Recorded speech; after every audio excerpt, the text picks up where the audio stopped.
Greetings, ladies and gentlemen, boys and girls, geeks, nerds, ambassadors everywhere, and welcome to the Ambassadorial Wing and another installment of the Council of One's Babylon 5 review. And it is good to see you all once again. Thank you for being here this afternoon or this evening, or if you're catching this on the replay, hope you enjoy the stream today. And back with me once again are my two fellow council members, Mountains of Elysium, and back from his long extended expedition beyond the rim, Zod Rider. And also here is another member of the council. You know him and you love him. He is a man of many masks, pun intended, Lord Koj. Thank you. Koj. Welcome. You're welcome, bud. Good to see you. Koj. Happy to be here, fam. How y'all doing? Oh, it's been a week and a half, but I'm okay. I have the weekend off, so all is well. So, and to everyone that's in the chat, whether you're lurking or you're being vocal, good to see you all. Colin P. Smith, Bureau 31, gentlemen, thank you for being here today. Hope you're having a good week. Hope you have a great weekend, and glad to see you once again. So, but yeah, as the title says, we have reached the end of the Shadow War, and today we're going to be breaking down the episode Into the Fire. And as always, make sure you hit that like button, share this out with all of your friends if they are a fan of good sci-fi and of in particular Babylon 5. And gentlemen, let's begin. Into the Fire. And also, before we do start, Excelsior's Domain, greetings. Good to see you. It has been a while. Good you're here today. Glad you're able to catch us live. So, but yeah.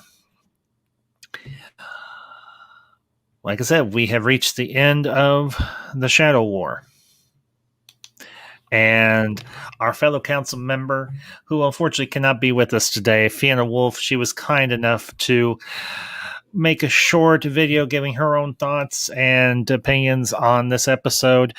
So I'm going to pull that up. We're going to listen to what she says, and then we will go from there. And house moving is a long process. How Excelsior's Domain, I can imagine. Been there, done that, and I do understand entirely. So give me just a minute, gentlemen. I will pull up Fiona's video, and we will get this show underway.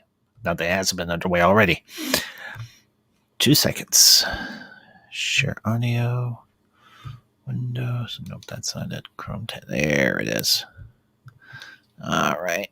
And all right. Gentlemen, let me know if you can hear this okay once it starts playing. And if I need to adjust the audio, I will by all means do so. And again, Fiona, wherever you're at, thank you again for doing this, darling. We appreciate it. We miss you, and we hope to see you again soon. All right, Into the Fire in One Florida Woman's Observations. Well, the reason why Coriana 6 was picked over Centauri Prime, the Centauri are at least advanced enough to where they could do a planetary evacuation. These other guys, well, they're even more out of luck.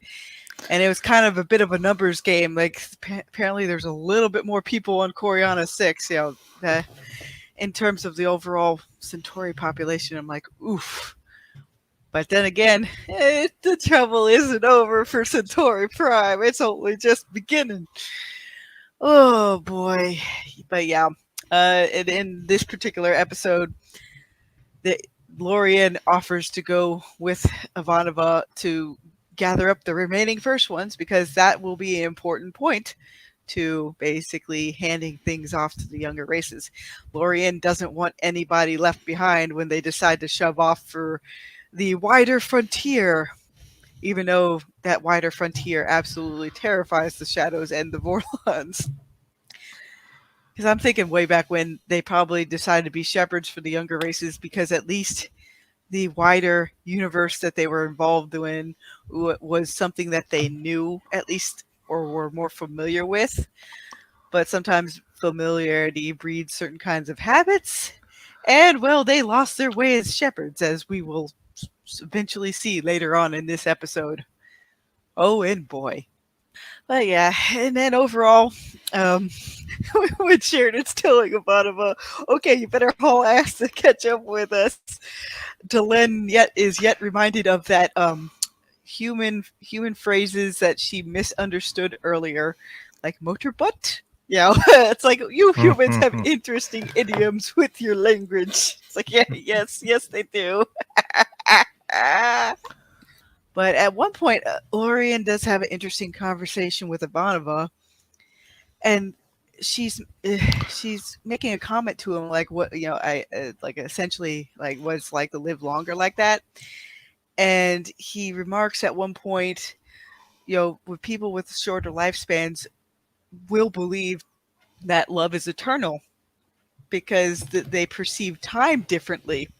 I thought that was rather poignant because some first ones do come across as aloof because they have seen so much.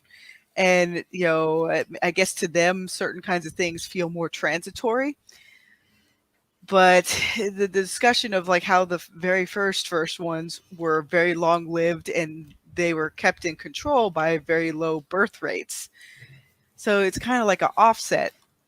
If you have a lot of these first ones that have more capabilities, you have to offset it like with, okay, if they have all these inherent capabilities or like other special abilities, then yeah, they will have a lower birth rate versus the younger races who, at best, even the more long-lived Minbari, I think even Delenn lived to be about, 150 or so, maybe a little bit longer. But yeah, most Minbari, I get the sense that they live to be about 120 fairly easily.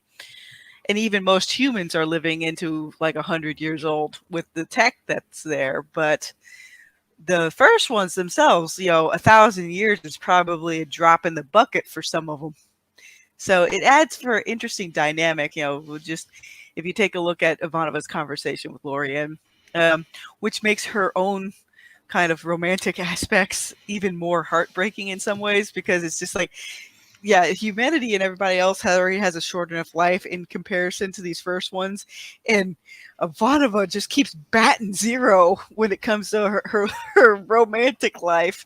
I mean, because she had that one guy who ends up being, like the home guard kind of setup. They grew apart later on in life, but yeah, when she got back together with him, it's like, oopsie daisy. Oh, he has an unfortunate life. And then, of course, what happened with Talia, and then what happens with Marcus. I mean, eventually, in one of the short stories JMS comes up with, the incurable romantic one, eventually Marcus is revived, and he takes like it's kind of like it's part of Ivanova. It's like this kind of holographic slash like how do you say it, like not like a memory cube, but more like an imprint of her personality and memories all in one, because he takes it from the advanced ranger station, because he ends up getting cured like a couple hundred years later after the fact. And then he eventually revives Ivanova and basically goes to a kind of like a beach planet type of thing, if I'm remembering correctly. And they eventually have like kind of like a second chance. But still, in Ivanova's original life, she was eventually surrounded by friends even later on in life, but I don't think she really got to have, an actual romantic connection with someone, which was kind of waylaid in season 5 when the actual actress left. Because if I remember correctly, the Byron storyline was going to tie in with Ivanova, where Ivanova would give Byron a chance because she didn't give Marcus a chance. So that kind of galvanized her to end up hooking up with Byron.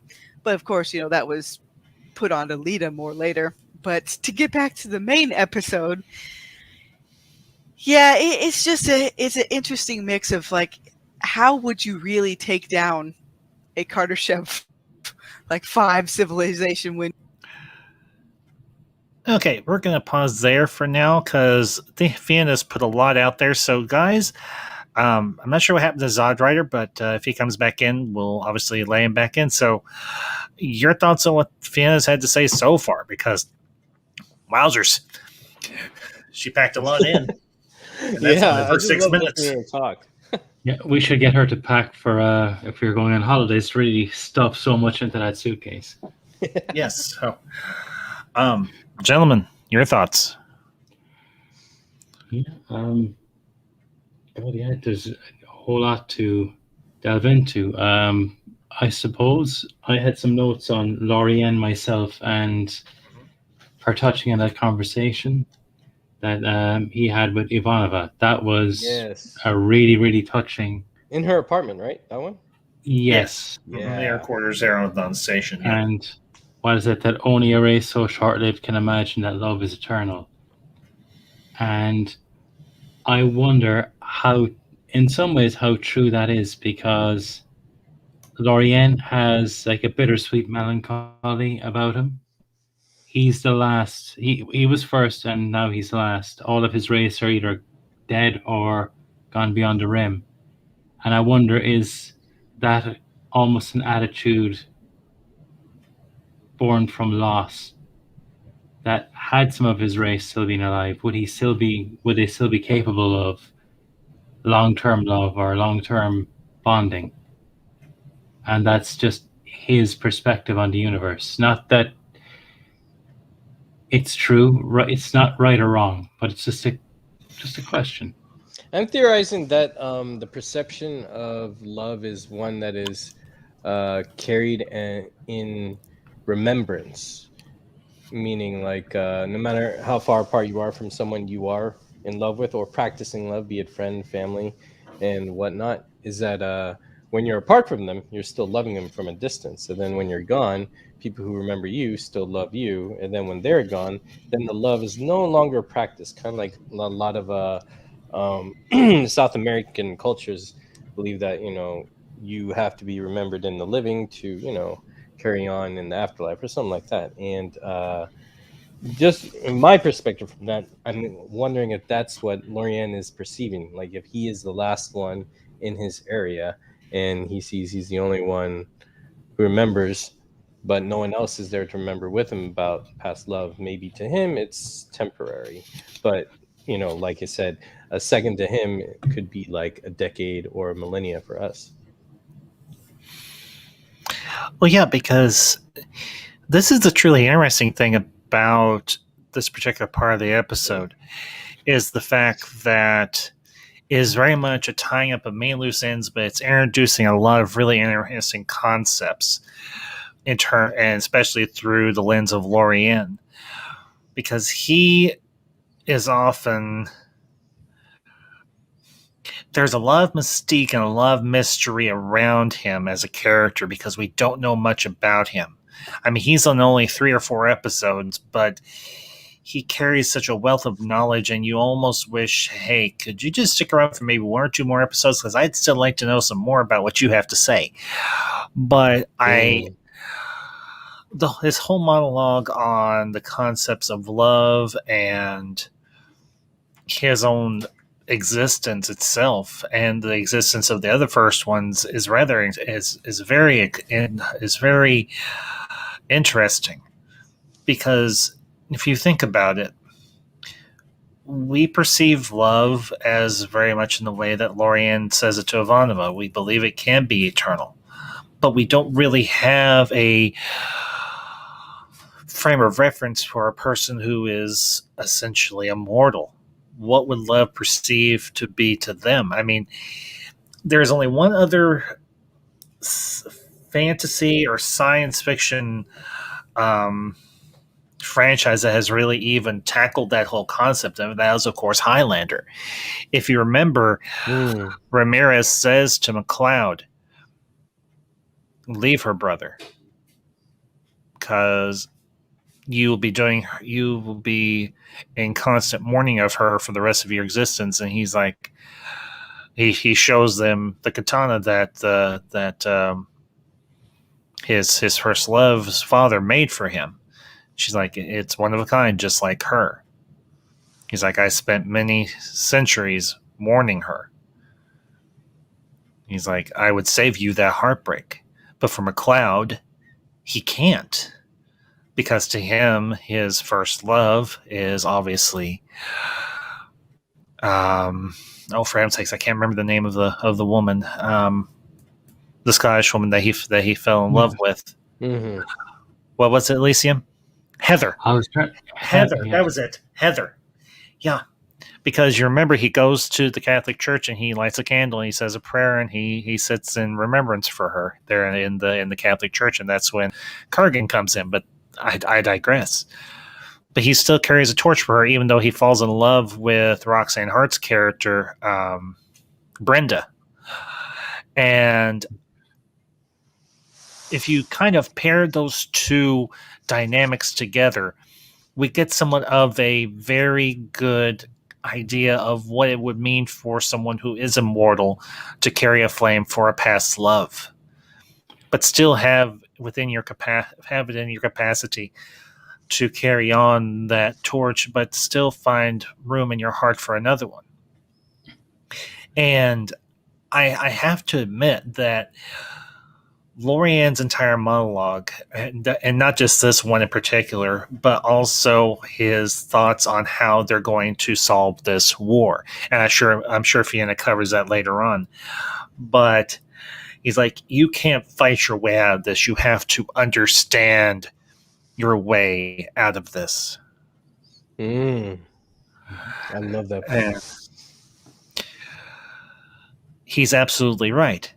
Because the younger races, even though they have formed a very powerful coalition, Sheridan says it very succinctly to Marcus.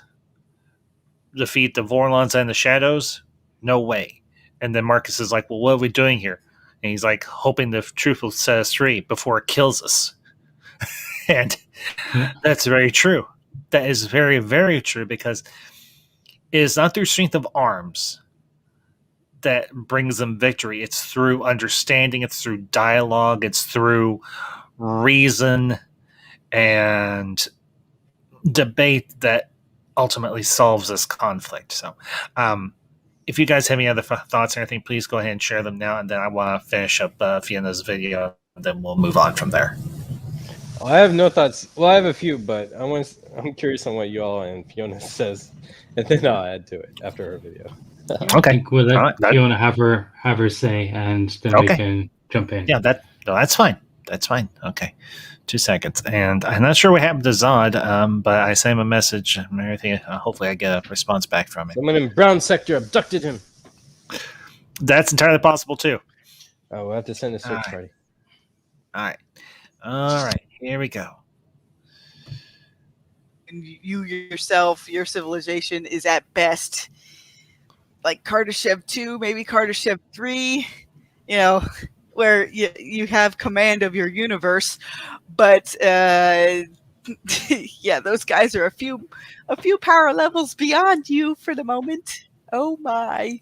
So that's the reason why it has to come down to kind of a big old ideological thing, and why it was important that a lot of those ships were closing in around Sheridan and Delenn to take the hits, so that way the Shadows and the Vorlons would have to listen to the younger races. And Lorien kind of had to basically put his foot forward too. He helped give Sheridan and Delenn a platform by basically broadcasting their message to the entire fleet, and that's including the Vorlons, the Shadows, and all the younger races gathered there to defend Coriana 6. Sometimes that's what you just got to do. But the other reason for calling in a lot of the first ones and Lorien making sure they were there, with enough first one firepower, they were able to take out the overall planet killer. But in response, the Shadows moved their planet killer in around the fleet, to be like, oh, it's our way or the highway. And in that way, they're kind of backing up the Vorlons, like, you got to choose them or us. There's no third option. And then you have everybody else saying, wait, there is a third option. Sheridan telling them to get the hell out of the galaxy, or basically get the hell out of our universe. It's our time now, that sort of thing. What an option. Because that's what they ended up forgetting, which is why once the humans become an elder race, they ask those important questions that basically, who are you? What do you want? So they incorporate what the shadows and Vorlons were asking. Who and where are you going? And I'm trying to remember what the other one is. Here, let me look it up. And then, the Minbari are constantly asking, like, why you are here. Then even in the Narn and Soteria are asking, like, where did you come from?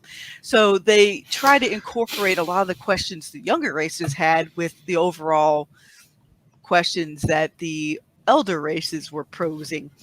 But they did it in such a way where it's like you have to incorporate all of it, because even though some of these guys thought of things as a double-edged sword, there's also more facets to look at. And so that way, when they did become elder races, they didn't lose their way. And what is also heartening is the fact that the Narn and the Centauri were still around, even though the humans and the Bimbari are the ones that really ascend to kind of like that energy incorporeal kind of setup, similar to the Shadows and Vorlons. They end up reaching that first of all the younger races that were left behind. So I think that's rather telling too, because the humans and the Minbari were kind of like mirrors of each other. And I think done on purpose, really. And I think it's rather telling that the techno mages also pose the question of, like, where are you going? And even to incorporate what Lorianne was saying to Sheridan, do you have anything worth living for? All these questions put together just showcase how far off the deep end the Shadows and Vorlons ended up taking their kind of ideological crusade. And the one other big point I wanted to bring up is, Londo's saying, wait, we got rid of everything touched by shadows. We did. The island's gone, Morden's gone, the Emperor's gone. And then Veer is pointing at him like, no, you haven't. You've been touched by shadows. And then Londo's panicking, saying like, Veer, you have to kill me, or something like that. And you don't even know if Veer's going to be able to do that. And then the shadow of the planet killer goes across Centauri Prime, but then it's pulled away because all the stuff happening at Coriana 6. So it's kind of like a critical throw right there, where it's like, oh my goodness. In reality, the Centauri probably would have been completely decimated had Sheridan and his allies not basically tipped everything to the forefront. But it's just like, it just showcases that Londo's journey is pretty much like a traditional tragedy, I guess you could say. From one character to go that's so lighthearted and fun, and then by the end of it, it's just like, Jesus, man, you want to talk about cathartic motivational? Well, that's Londo Malari right there.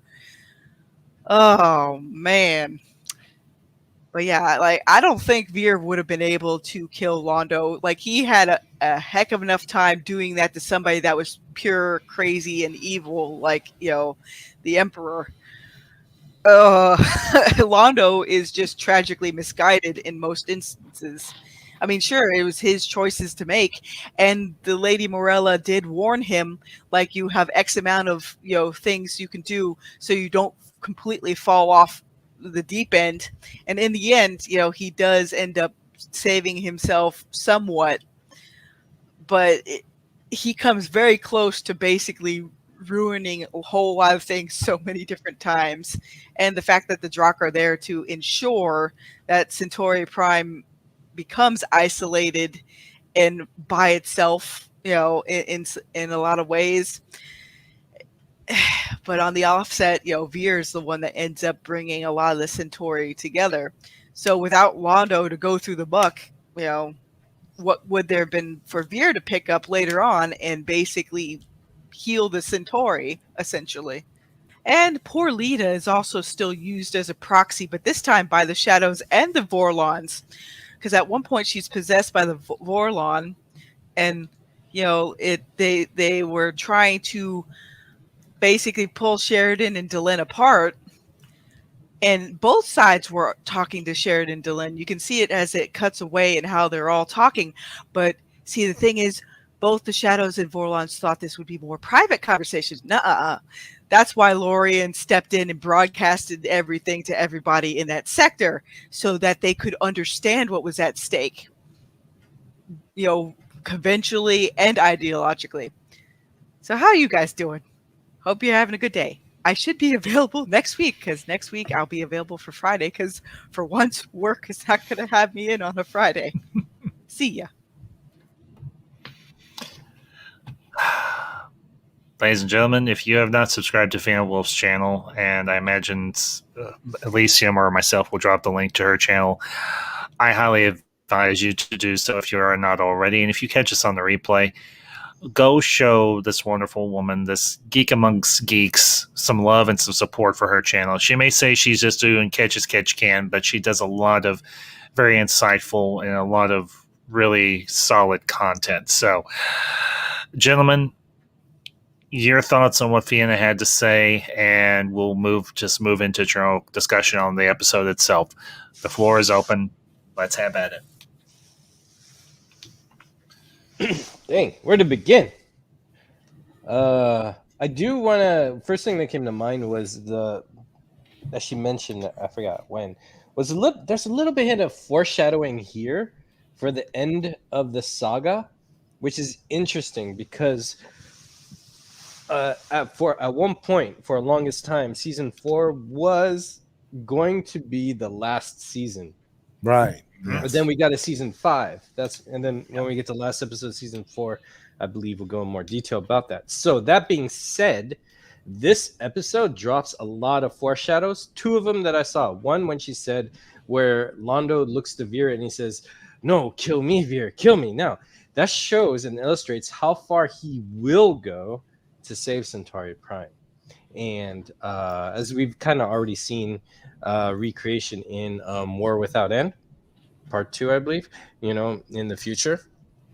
And then we see Jakar and the Keeper and Londo, and, that kind of foreshadows that, just that moment when he said that. And the second one, going back to the apartment, Lorien was talking to Ivanova, and she said she was skeptical, which is hilarious. I don't know. It's very youth. It's very youth versus elders, because Lorien is like a grandfather here. So she's like, "I'm really skeptical about you being the very first one." And it's kind of hilarious because he knows his own history. But the thing is that she makes a comment to him that she and her heart haven't talked in a long time. And he's like, "Yes, that's apparent," or something like that. That is key because that kind of illustrates the foreshadowing of her not giving, let's say, Marcus enough time, because she just doesn't pay attention to all the signals in that time and all that until it's a little bit too late. So her little foreshadow of her theme of she needs to listen to her heart more is presented here. That will come back later. I thought that was very interesting to see. I agree with you. I think a lot of it, the whole concept of like trying to cram everything that they could here into the end of season 4 because they don't know that they're getting a season 5, really played with a lot of stuff that we probably would not have gotten had we known, had J. Michael Straczynski known that he was going to be able to get a season 5. Season 5 would have been better. I mean, let's just be honest. They would have there a lot of these things that were foreshadowed that you just mentioned, a lot of these great little nuggets and things that we get that tell us a lot of stuff would probably have not been brought out here, and the end of season 4 would have been fleshed out a little bit slower because season 5 would have probably given us all that. I'm of the belief that season 5 would have been a very different season if he knew he was going to have it from the beginning. I agree. I think it would have been more exciting. Yeah, but I still think season 5 is fantastic. Plus, you got to think about all of the changes and things that happened. Moving forward, it's like you're setting up all of these things, and essentially now when you have the big Sheridan moment where he tells the Vorlons and the Shadows to get the hell out of our galaxy. Both of you.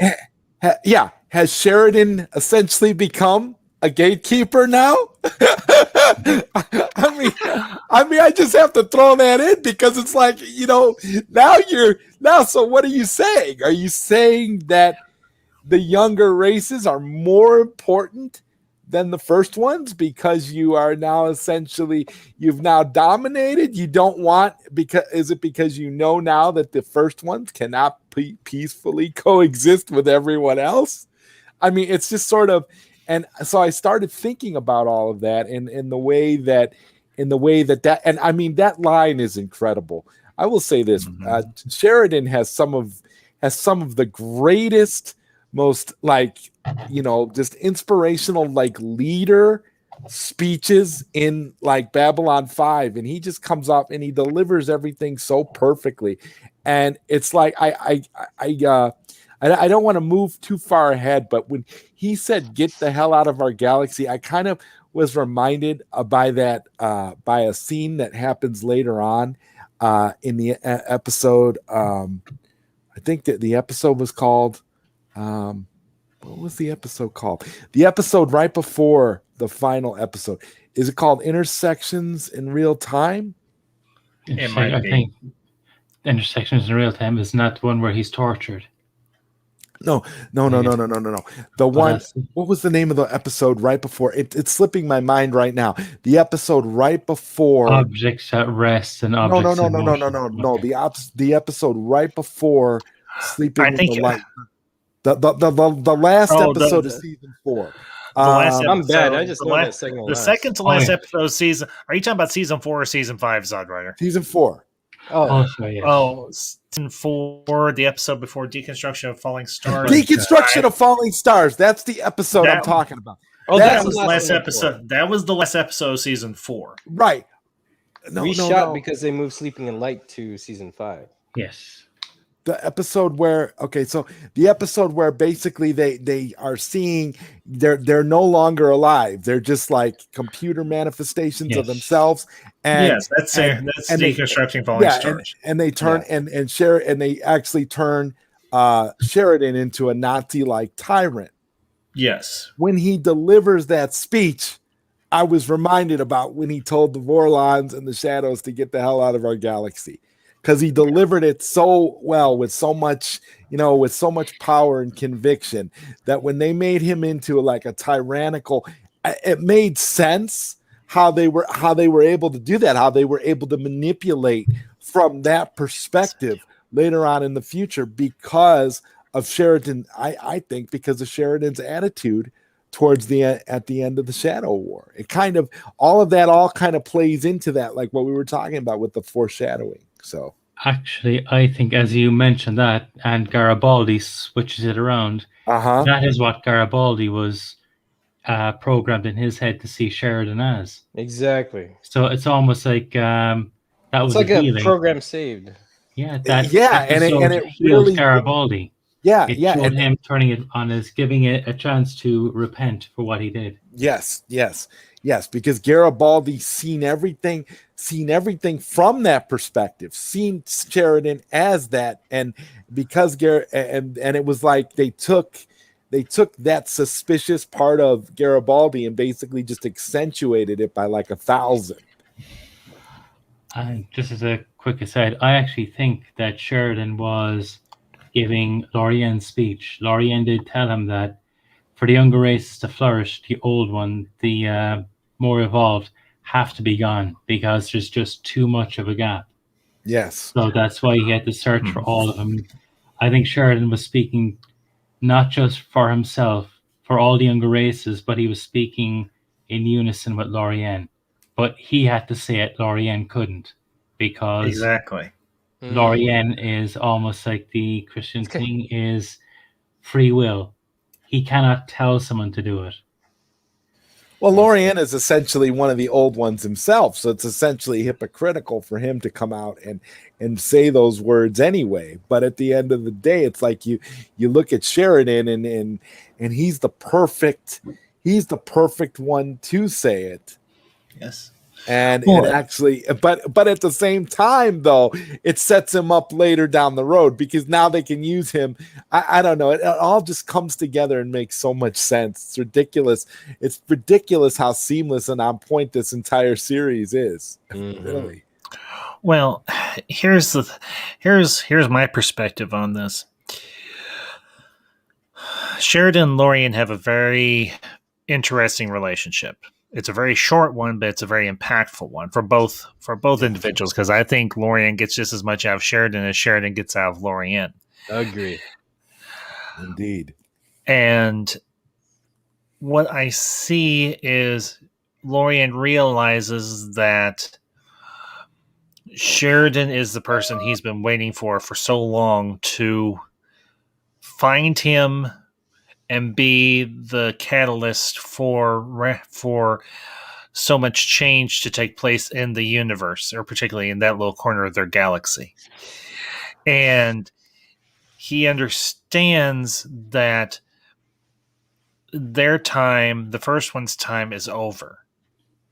It's time for them to move on, because Sheridan says it succinctly: we can find our way between order and chaos. We can't afford to be caught up in this old feud of yours anymore. We don't need it. We can't afford it, and we don't need you here.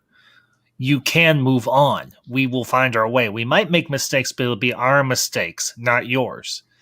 Unfortunately, we'll find out next week that while they might have appeared godlike or extremely advanced, the Vorlons and the Shadows were by far anything but perfect. And that, for me, is the really interesting thing about this episode, particularly with the title of it, Into the Fire. Fire is a destructive force, but it's also a catalyst for change. And if you want to look at it from a biblical standpoint, when you pass through a furnace, all that we know, all that we see, all that we perceive is burned away down just to the bare, unvarnished truth. And the truth is, for both the younger races and the first ones, it is time for one group to move aside and let another group step into their own destiny and their own place in the universe, and to eventually do what the first ones did, but do it right. Because Lorien said himself, he's like, much like I taught you and then stepped aside, it's time for you to do the same thing. It's almost like, as you gentlemen have mentioned, it's like a grandparent who's trying to reach out to their grandchild and say, look, I have all this wealth of knowledge and I can give it to you, but you have to decide what to do with it. You have free will. I can't tell you, nor will I try to force my perspective upon you, but I will give you the tools that you need to make the best possible decision that you can. And Lorien, as old and as clearly as powerful as he is, because let's be candid here, a being that can connect not just the minds of Sheridan and Delenn through a telepathic link, but then connect that to seemingly thousands of other minds. Mm-hmm. That is a very powerful testament or example of Lorien's abilities as the first one, or a first one, obviously the first one, the first sentient being in the entire galaxy. He has such a capacity for great displays of power, and yet we see them so sparingly and so few. And I think that's what makes him such an intriguing character, is because the less we see, the better. But what we see is incredible. Exactly.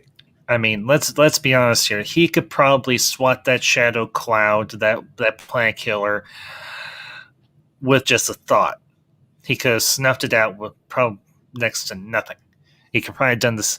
He seemingly could have done the same thing with the Vorlon planet killer, but he realized that they needed to gather the remaining first ones, not only so they could go beyond the rim and leave the galaxy for the younger races, but also he knew they were going to need that resource at their disposal. Because he knows, as I said before, he knew that this conflict couldn't be solved through force, but that force would be required. And he did what he could to give the younger races every advantage that he was possible. And that, for me, is one of the reasons why I find the character of Lorien so intriguing. But guys, I've kind of rambled on here. I do want to say one more thing, and then I'll let you guys have the floor. The whole situation with Londo and Veer. I always come back to him staying in the garden in front of the severed head of Mr. Morden. And I cannot help but still chuckle a bit and say, here's a man who truly got what was coming to him. But sadly, because of Londo's decision and his action, the entirety of Centauri Prime and the Centauri people would pay a heavy price for it, even though Londo did do the right thing. So, with that being said, guys, the floors. The whole Morden on a pike, the whole Morden's head on a pike thing. The significance of that. Do you think that that's? You think that that was something that, because that's something that was foreshadowed, quite a bit, and I wonder, about that, like, having had that happen in a literal sense, in the way that it does in the series. I just think that it's amazing, because it just goes to show once again, how prophetic and honest and true to the viewer Straczynski is as a writer, because it's almost like he delivers on everything that he promises in these little foreshadows that we talk about. So when you think about that moment, and that moment, the potency of that moment, and how important it is in the series overall, to see Morden's head on a pike, I think it was glorious. But again, yes, the price the price is a heavy one to pay, but every promise is delivered upon. So, also, I forgot where it came up. Oh, I don't know. It's been a while, but there was this discussion I had ages ago about like Centauri punishments and crime, and they have a list of them. They have a list of everything, really. Even like their gods and emperors going to godhood. And forgot who said it, but we had this discussion that Veer probably dropped that head on a pike because that is the most insulting and degrading insult anyone of high class could go through. So it was kind of like, I hope they do this to you, because that's the worst. And then seeing it actually happen, again, plays to that, but also adds to a little bit their culture at the same time. Exactly. One thing I want to add, above all, because I can't think of anything else, everything has been said perfectly, is that Sheridan's new attitude, I feel, is part of his revelation that he represents with the younger races, and Lorien looking for a way to just kind of leave this universe. I think he has seen that there's a pattern that the sheep herders, I don't know if that's a good word, but I'll just use it right now, of the Vorlons and Shadows have been counterproductive. I feel that Lorien has seen that they're actually limiting both Vorlon, as good intention may be, and Shadow, as cryptic good intention may be, whatever, that both of them are hindering the younger races, actually limiting them, and their ideologies are old and needs to go off. But if he says it won't work. But if he brings all the first ones together and they witness this revelation, then they can move on and take the Vorlons and Shadows with them. And Sheridan being the one who went the distance of seeing the grand scope, the big picture of it all, and saw the end result of that big picture is death falling down a cave. That is not the answer. That's not progress. And that's like too far. So I believe that he's on this new revelation that, okay, I saw what you guys, these rules you guys have been playing, but that's actually holding us back, because all this time Sheridan and Lorian have been having discussions in private, so they're both on the same page. So I think this is that revelation and that spark of like enough's enough, and I think that's what really gives this rebirth Sheridan definition of who he's going to be from here on out to the rest of his like 20 years of life. Well, yeah, because go ahead, Lysian, please. No, I was thinking that in Sheridan, I've spoken of Sinclair before, that he was the perfect Minbari, warrior, worker, and religious. In Sheridan, we see what the perfect Vorlon should have been. He's a shepherd, and he and Delenn build the Interstellar Alliance, and that is how the Shadows and Vorlons were defeated. The Drazi, for the first time, they threw themselves in front of the missile to protect Sheridan, so he could continue the conversation. Well, Sheridan and Delenn. And that's a self-sacrifice of one race sacrificing for another that I don't think the galaxy has seen. And that is, I've heard it discussed that those acts are what convinced not just Delenn and Sheridan, but all the races acting together, telling them to, showing that they're not needed, is what defeated them. And going forward, the Interstellar Alliance basically takes the Vorlon and Shadow mentality. The Vorlon order will protect, will keep the borders, but the Shadow mentality of to chaos, to grow, to evolve, the Interstellar Alliance allows that, but keeps the boundaries between each group secure, so they're free to grow, free to evolve. This, Yes. what Lorian sees in Sheridan, is this is the universe that should have been the Shadows and Vorlon should have built. Exactly. And this is what they're going to build. And I just think it's wonderful how the transition, and that's why the first ones needed to go, because any first one would have been enough to defeat that, because one or two of those races would have looked to the first ones for answers, or they should have been looking to themselves. Yes. And it's healthy growth. I mean, someone in the chat, sorry if I forgot, mentioned something about moving house is hard, and I think that's what's going on with the galaxy. Yeah, Excelsior's domain. Yeah. He mentioned Yeah, Excelsior's domain. Yes, moving house is hard, and I think that's what's happening. I feel like Lorian is like, all right, first ones, it's time for us to leave, because if we're here, the younger races won't get breathing room to grow and to become first ones themselves, in a sense. And then, the torch gets passed, younger generations grow, older generations move on to the next stage. And I think this is that transition part that needs to happen, and maybe the Vorlons and Shadows lost sight of it. It's all totally a science fiction example of the circle of life, essentially. Beautifully said. Beautifully said. Well, yeah, because here's the other thing. Sheridan says it himself. Y'all are caught in this cycle just as much as we are, and he's right on point, because the Vorlons and the Shadows, they have become, and I think it's interesting that what one of the Shadows says to the Lin about the Vorlons, but it's actually true of the Shadows as well. They're an evolutionary dead end.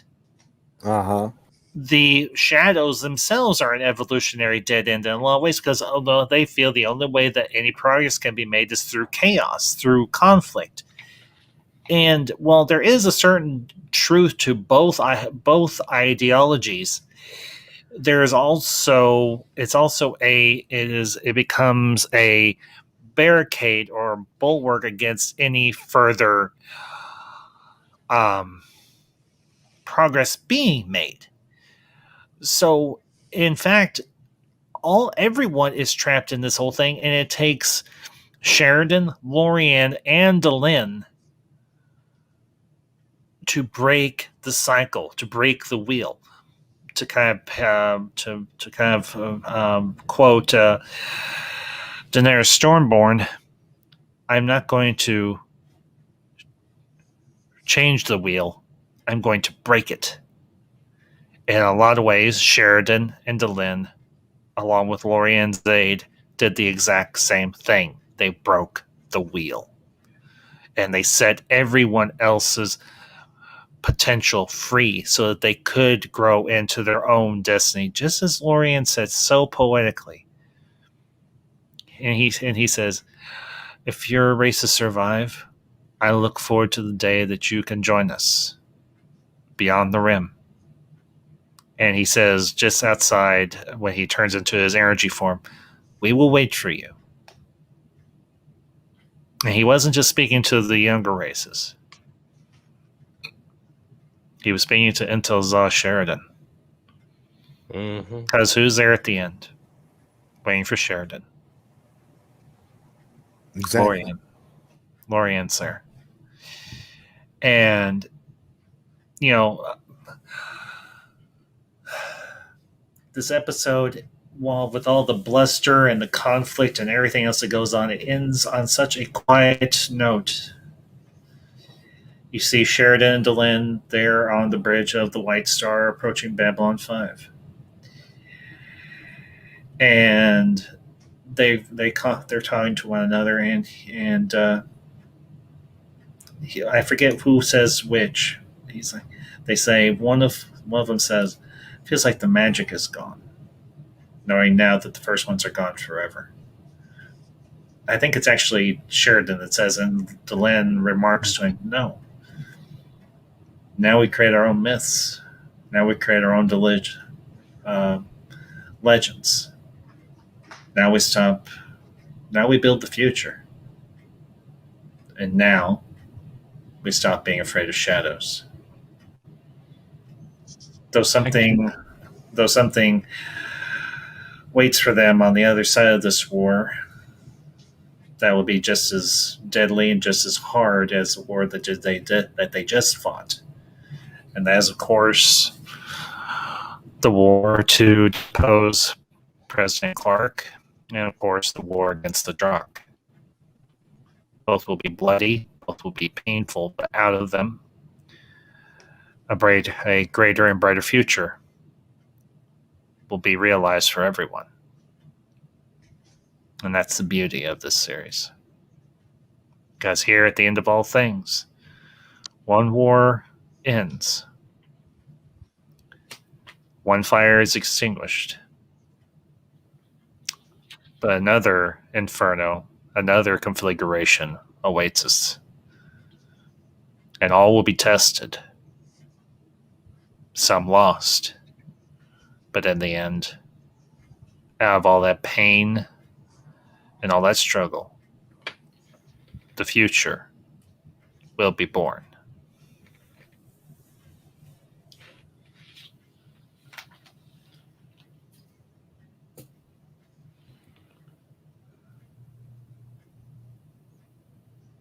This show's deep, man. We're all just lost in hyperspace of thoughts and emotions. Hyperspace of right thought. there. That's the best way to look at it. Yes, the hyperspace of thought. Wow. I love it. Profound, man. Profound. Now, I do like how when they were having that telepathic conversation, that Sheridan, who's, for me, he always comes off as more warrior. And Delenn, like if we were to look at the three ones, Sinclair, Sheridan, Delenn, I would easily say that like Sheridan's warrior class, Delenn is like religious, and Sinclair I feel is a bit of both. And when they talk to the shadows, you have more of the spiritual character Delenn talking to the shadows, and the shadows operating as they do through other people to talk for them. And I like that imagery. And then Sheridan, the warrior, talking to more of the spiritual leaders, the Vorlons, who are depicted very closed off, sheltered, and separated from anyone else. So that imagery is beautiful. It's like more of a balance. It's like, things are a little bit too much on each end. Well, yeah, I think the way that they visualize those two conversations, where you have the shadows taking on faces of people that have interacted with Delenn throughout her life, I would have almost expected, maybe, I don't know if they just can get the actor to come in and do that, but I would have almost expect, no, Dukat. Oh, I was just thinking the same. I didn't even think about that. Yeah. Imagine a shadow taking on the appearance of Ducat. I like the Now last. Totally. that would have been interesting. Yes. Now, what they did, I thought was good. What they did was very good. But if you look at the I don't think they could have conversation, got him because that guy at the time, I think he was filming Mortal Kombat Annihilation because he played Shinnok. he I can't might have remember. been. It was He around might have been. 97 or Although I think he would have been 96. better. Yeah. He might have been. Although he would have been better off doing Babylon 5. Just saying. Absolutely, he would have I been better off. agree. Oh my god. Wow. Oh my god. But wow. but if you parallel that with or contrast that with how the Vorlons appear, it's a woman. It's seemingly a Minbari, or not Minbari, but a Centauri woman. But she's in this glass cage. She's separated and sequestered off from Sheridan, and it's a very interesting paradigm that what they do with those two conversations. And I particularly like at the very end how incensed and how angry that one shadow that's taken on the form of Delin says, "You've let them see, you've let them know." And Lorien reaches in just at the right moment, says, "Come with me," and yanks them both out. But if you notice, even though it doesn't take him long, what he did was a bit of a strain. Not much of a strain, but he has to take a step back and collect himself for a moment. But that, for me, that little bit of a moment where he holds his hand up to his head, and just he's like, okay, that stretched the brain a little bit further than I'm used to, but I'll be all right. But that reaction from the shadows, they were panicked, they were freaked, they were like, "Oh shit, we're screwed. Everybody knows what the hell we've been doing now. Granddad told on us." And I just wonder if the Vorlons and the Shadows realized, well, maybe at the time, maybe they didn't realize, but after the fact, they realized what Lorien had done. And I wonder I wonder if maybe that reaction wasn't so much out of anger, but out of panic in terms of the Shadows. Because let's be candid, the Vorlons and the Shadows, they still revere or they still respect Lorien and his race so much because it was his race that helped them evolve, helped them grow. And to them, he's like the great granddaddy that you don't want to piss off because he may walk softly, but he carries a very big stick and he'll whop you over the head a few dozen times if you step out of line. Mm-hmm. And Sorry. Go ahead, Noah. Go ahead, Lysium, please. And I think it was interesting how the Shadows and Vorlons both spoke like small children in his presence when they spoke directly to him. That was just That actually that's the perfect analogy, the great grandfather analogy, because when they spit, it's like this, it's like we're in the presence of adults here, so now we can talk like children because we don't really know anything.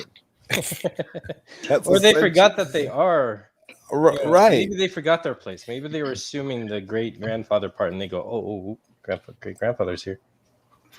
Yeah, because we hold our parents and our grandparents, and if we're fortunate enough, our great grandparents in high esteem.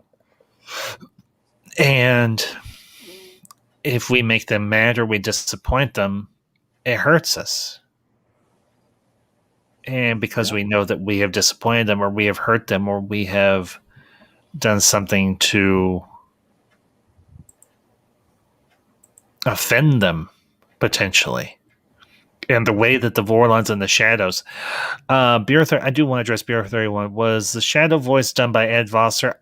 Bureau 31, I'd have to say most likely yes. It sounded way too much like him. They probably just did some modulation on his voice to change it, but it sounded very much like Ed Vosser, who played Mr. Morden. Mm-hmm. And Colin P. Smith, I wonder if anyone found the Shadow's actual home world. We will never know. For all we know, Zahadum was their home world. But we also get the I always impression. believed that Zahadun was their homeworld. I always got that impression. Well, but here's the thing: Lorien, when he's down there in the underground with Sheridan after Sheridan's fall, he's like, they come back here out of respect or reverence or whatever, and he's like, I'd rather them just move on. So it gives you an impression that maybe Zahadum wasn't the Shadow's homeworld. Maybe it's But Lorian.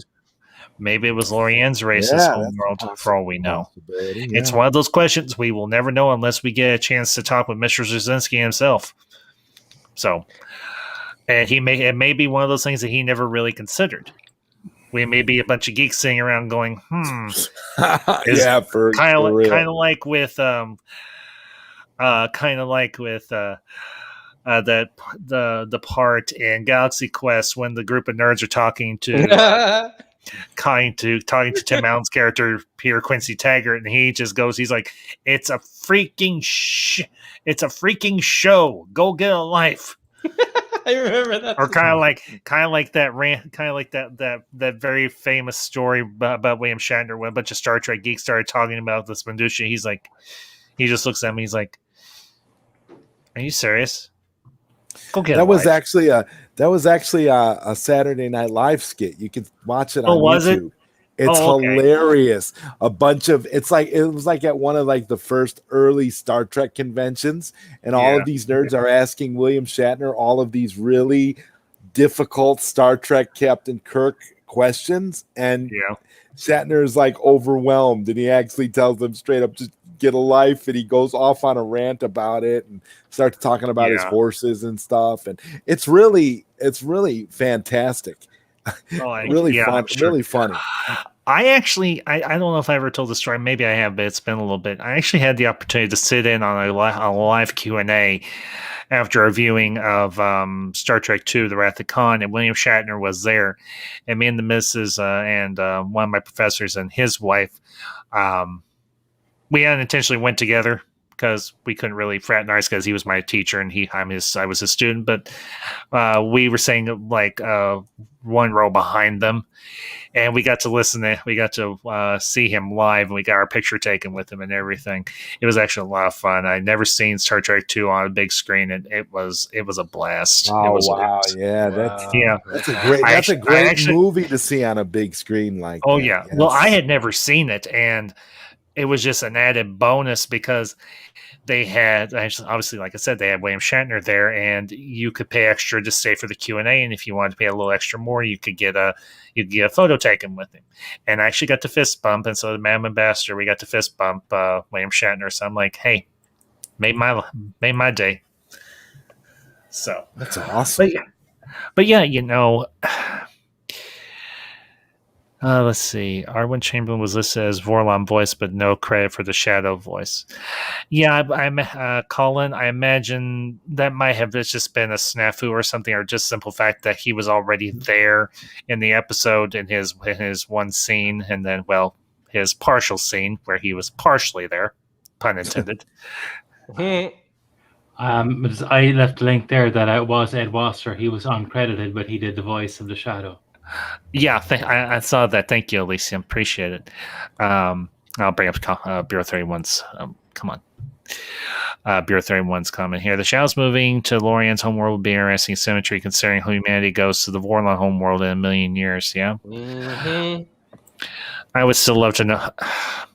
I don't know if anybody's ever done fan art, but I would love to see somebody do some fan art for the Vorlon homeworld, or maybe in even the Shadow's original homeworld. That would be interesting to me, at least. I don't know. There's a video game I played. It's on N64 a long time ago. It was a space sci-fi racing game called Extreme G.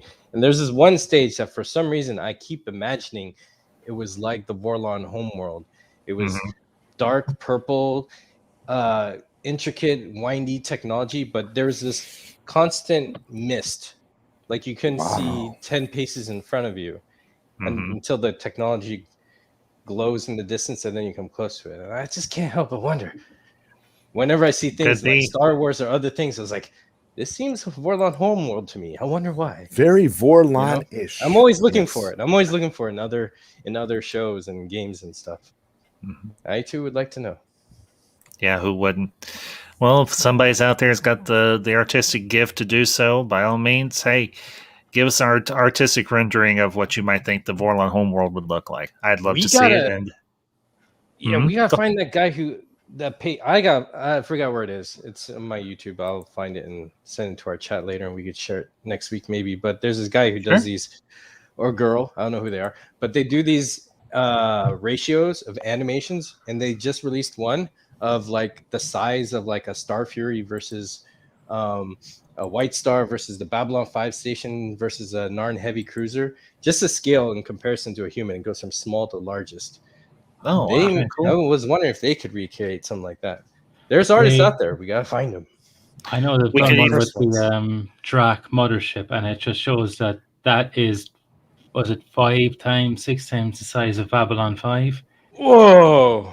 It's 42 kilometers in length and something like 10 or 12 kilometers high. It's I think that's when we see later in either early season 5 or season 4, late season 4. Late season 4, because they have that episode where they encounter that one Drock emissary. Yeah. And he's almost. That's the one. Yeah. But yeah, and I do want to let you all know that we will be back. Obviously, we will be back next week, but we're not going to do the next episode. We're going to pause, and we're going to do the next TV movie that will be in chronological order for the series. And we will be doing, unfortunately, I do not have the means, nor do I know how we all could possibly do it, but we're going to do a review. We will do that of the next Babylon 5 TV movie, and that is, of course, Third Space. Now, so I'm assuming everybody in the group has a copy one way or another. Yes. I could stream it for us privately. We can talk about it. Well, we can talk about it after we can the talk fact. about it later. Yeah. I have it on VH. I have not VHS. I have it on DVD. It was part of the set that I got a couple of years ago. The movie. If you've got the DVD movie box set, they're all in there. Yeah. I have it digitally on Amazon Prime also, but it's not okay. It's not HD, but they do sell the whole movie pack, and they sell everything from In the Beginning, not The Gathering, unfortunately. You could find that. I've actually got it. I got it from Amazon. The Gathering. I got the original. The original. All the way to they've got the original. They've got the original Gathering. Well, I don't know if they still do, but I got mine off of Amazon. It was the original Gathering before, not the one that the remastered one they did later, but the original one when they first aired. That's one. Yes. Well, the box set I have includes everything. Yeah. It's got seasons 1 through 5. It's got all the TV movies. It's got the one and only season of Crusade. Yep. That's the one. That's the box set that I got. Yeah. So, and the version of The Gathering that I have is the remaster, but I'm okay with that. Yeah, the remastered one is on the box set. The digital, the old one is. The old one is remastered too, and it's on Amazon, and I don't know if it's still available on Amazon, but I have it in my library. I could stream it and we could all watch it if you guys want. I don't know. I don't care. Yeah, likewise. That'd be fun. Yeah, we can most definitely talk about it. Sure. Yeah. There's ways we could all get together and watch these if we really wanted to as a group. It's just a question. It's just a question of the time. That's all. Yeah, that's the biggest thing is having the time. So we're all in different sectors. Yes, unfortunately, that is the case. So, well, anyways, folks, I think we're going to wrap up here, but I want to thank you all for tuning in today. I hope you all enjoyed this stream. If you caught it live, or if you catch us on the replay, make sure you leave your comments down below with anything that me and the council brought up to this afternoon or this evening or whenever wherever you listen to this. And like I said, we will be back next week at 5:30 Central Time with the next installment of the Council Ones, and we will do our review of Babylon 5, Third Space. So, fellas, good to have you all back. Zodwire, it's been a long time. Good to have you back, especially. Great to be back. Can't wait till next week. Hell yeah. Love you, man. Third Space is awesome, man. Yes, it is. Yes, it is. do want to let you all know I will be doing a double hair tomorrow. I'll be doing haven't done one of these in a very long time. Going live at 2:30 Central Time with an installment of Afternoons with the Ambassador, and I'm going to be bringing in my thoughts on the first episode of What If, and whatever else might come up or anything in that time. And then, of course, I will be back. Also, be going live tomorrow night at 7 p.m. Central Time as well with another Ambassador's Geekasm Reviews. And we're going to be doing a discussion on the films of Mike Judge, specifically Beavis and Butthead Do America and Office Space. So, I believe you have my stapler. So, and I will be making a appearance on Movie Madness Entertainment tomorrow night, as well as our good friend Mad Max will be doing a appreciation stream for a fellow YouTuber, one that we all, to one degree or another, either love or I won't say revile, but we sometimes butt heads with. The one and the only Mr. Matt Jarbo. So, but that all being said, folks, you all have a great weekend. I will see you all tomorrow, and we will see you all next week. And until next time, this is the Council of One saying 1, 2, 3. Zoot, zoot, zooty. Good night, everybody.